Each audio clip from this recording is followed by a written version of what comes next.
I have taken my time to study why societies succeed and why others fail.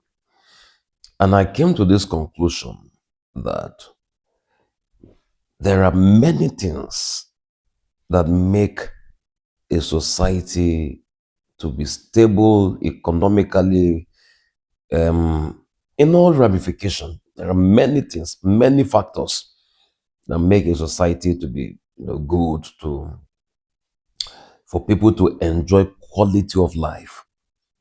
In the UK here, I studied something, just one. And there was a time that I wrote a paper.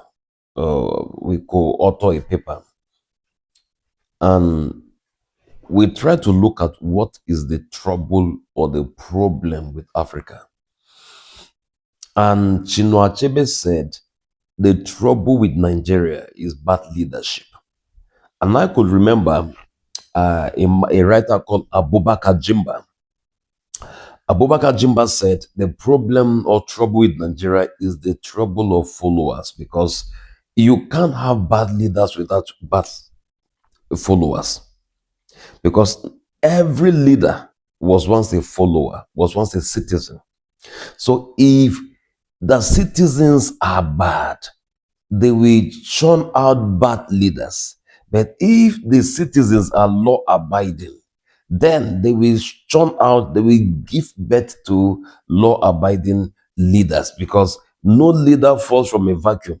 All of them came from society, they are products of society. Looking at these two sides of the coin, you bear me, or you bear the witness that they are saying nothing but the truth, because all the leaders came from society. So you can't say we have bad leaders because the followers are good while the leaders are bad. No.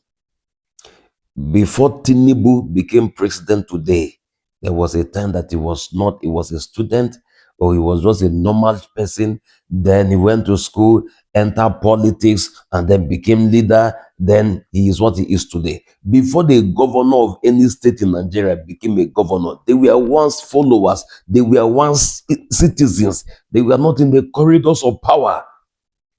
So you can't have good leaders when, or you can't have good leaders and thinking that the system, the channel by means of which people become leader, if that channel, if that process is okay, then definitely the leaders will become good. Now look at it. There are times if I am traveling in the UK here, if maybe I eat a biscuit or I hold a piece of paper in my hands and I want to throw it away, there is a consciousness that comes to me that you don't just litter, you don't just litter your ground. So I will hold that thing until I see a waste bin and then drop that rubbish in there. But when you are in a country, in a society where everywhere there's a litter, you can just easily join. You easily just begin to see yourself littering everywhere. That is what is obtainable in Nigeria. Both the leadership and the followership, it is the two, they are faulty. And why is it faulty? It's because of law. And that's where my position lied. As of 10 years ago, I said the problem with African societies and especially Nigerian society is the problem of poor institutions and poor legal systems. We don't have we don't have law. There's no law. And because we live in lawless society where the judiciary is feeble, is weak. Have you ever seen in Nigeria where a president, a former president, was summoned to court and he appeared? Show me one. Even minister, even counselor, they are above the law. We don't have law. We don't. It's the day that the judiciary is totally independent in Nigeria, that ends every battle. That okay, look at the president of America. If we make some laws and the judges will come and overturn it, and he has nothing to say, he will keep quiet. Make some changes, and the judges and the legal system will step it down. But we leave our countries, especially in Nigeria, the law, the judiciary. We have three arms of government.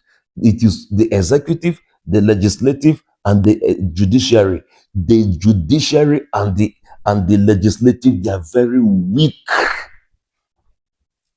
That a president went to this chamber of the Senate and they stood up singing, "On your mandate we shall stand." Which mandate? Look at it now. Look at it today. That is the problem. The judiciary is weak. Is not independent. The legislature is not independent. Let the legislature be independent, totally independent. Let the judiciary be independent. And how can they be independent? Let their salary come directly from the state and not from the government. The same way that the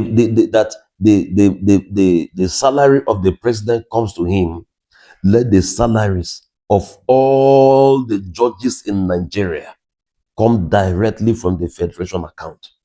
Let the judges not be appointed by the president. Let the judiciary be totally independent.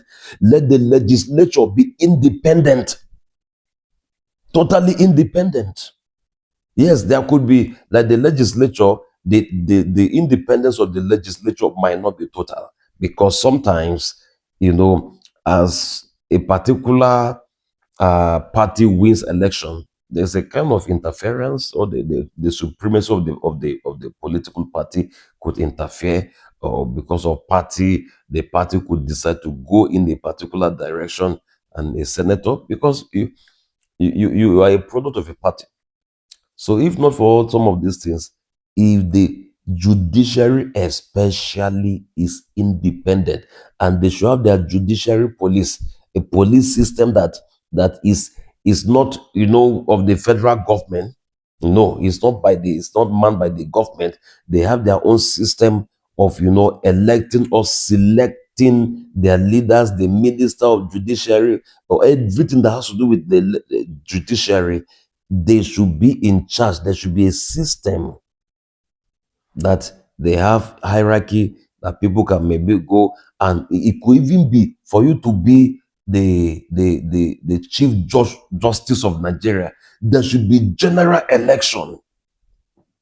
Let Nigerians elect, come out, the same way that we elect our president, the same way so like the senators, when the senators, after they've won election into the Senate, let them come again and do a this thing, manifesto, what I'm going to do. Then let Nigerians elect the chief justice of Nigeria. Let Nigerians vote the same way they vote for the president, and then let his power, let his authority comes from the constitution and not from the executive.